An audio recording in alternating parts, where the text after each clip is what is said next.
Selamat datang lagi para teman-teman. Pada kesempatan kali ini, kita akan membahas tentang cerita misteri lorong kayu hitam. Namun sebelum kita mulai ceritanya, berasal dari kota mana kalian dan cerita misteri apa yang pernah kalian alami, kalian bisa komen di kolom komentar. Dan jangan lupa like, komen, dan subscribe-nya untuk dukung channel ini. Terima kasih, selamat menikmati. Di tengah kota tua Yogyakarta, tersembunyi sebuah lorong sempit yang nyaris terlupakan oleh waktu. Lorong itu bernama Lorong Kayu Hitam, dinamai dari pohon tua yang dulunya tumbuh di ujungnya. Lorong itu kini sunyi, penuh debu, dan diwarnai oleh cerita-cerita mistis yang membuat warga sekitar enggan melewatinya.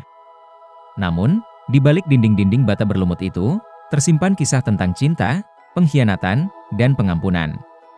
Raya kembali ke Yogyakarta untuk mengurus rumah mendiang neneknya. Di antara barang-barang neneknya, dia menemukan sebuah buku harian tua yang menggambarkan berbagai cerita mistis di kota itu, termasuk tentang Lorong Kayu Hitam. Salah satu entry menyebutkan seorang gadis bernama Sari yang hilang secara misterius. Kata-kata neneknya yang berbunyi, jangan pernah dekati lorong itu, kau akan menemukan bayangan yang tak bisa kau tanggung, kembali terngiang di kepala Raya. Rasa penasaran mendorongnya untuk mengunjungi lorong itu. Saat tiba di sana, dia bertemu dengan Pak Wiryo yang memperingatkannya untuk tidak kembali. Namun, di dinding lorong, Raya melihat sesuatu yang membuatnya terpaku. Jejak tangan kecil yang berwarna merah, seperti darah, yang muncul di antara lumut tua. Keesokan harinya, Raya bertemu Arman yang sedang memotret lorong itu untuk proyeknya. Arman bercerita bahwa rumah di ujung lorong dulunya milik keluarga terpandang, tetapi semua penghuni rumah itu meninggal secara misterius. Dia juga menyebutkan legenda tentang hantu seorang gadis yang sering muncul di sana. Raya merasa ada koneksi antara buku harian neneknya dan cerita ini. Mereka memutuskan untuk menyelidiki bersama. Pak Wiryo, yang melihat kesungguhan mereka, akhirnya setuju membantu dengan memberikan peta tua lorong itu yang dia simpan selama puluhan tahun. Namun, dia memperingatkan, ada hal-hal yang lebih baik dibiarkan tersembunyi. Saat malam tiba, Raya dan Arman menyelinap ke rumah tua di ujung lorong. Rumah itu dipenuhi debu dan barang-barang yang sudah lama ditinggalkan. Di ruang tamu, mereka menemukan foto keluarga yang menggambarkan seorang ayah, ibu, dan seorang anak perempuan yang dikenali Raya sebagai Sari. Ketika mereka menjelajahi lebih dalam, mereka mendengar suara langkah kaki di lantai atas.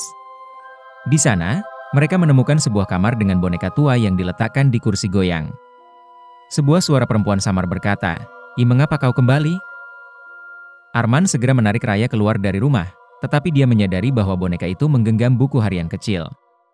Melalui buku harian itu, terungkap bahwa Sari adalah anak seorang pengusaha kaya, tetapi hidupnya berakhir tragis karena dijebak oleh orang terdekatnya. Dia difitnah mencuri harta keluarga oleh seorang pelayan yang iri hati. Malam ketika dia diusir dari rumah, dia berlari ke lorong dan menghilang.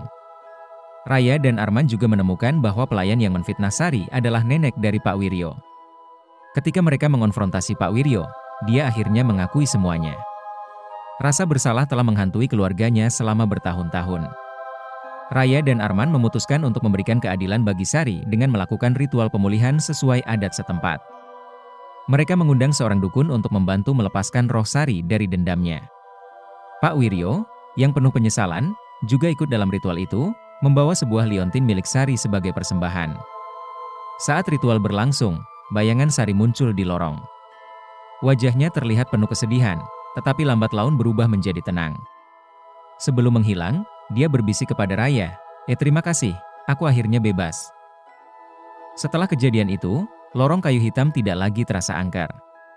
Arman menemukan kembali semangatnya dalam mengeksplorasi bangunan tua, sedangkan Raya menulis sebuah buku tentang misteri lorong itu yang menjadi bestseller. Di ujung lorong, pohon kayu hitam yang dulu dianggap mati mulai tumbuh kembali, seolah menjadi tanda bahwa kehidupan akhirnya mengalahkan bayangan kelam masa lalu.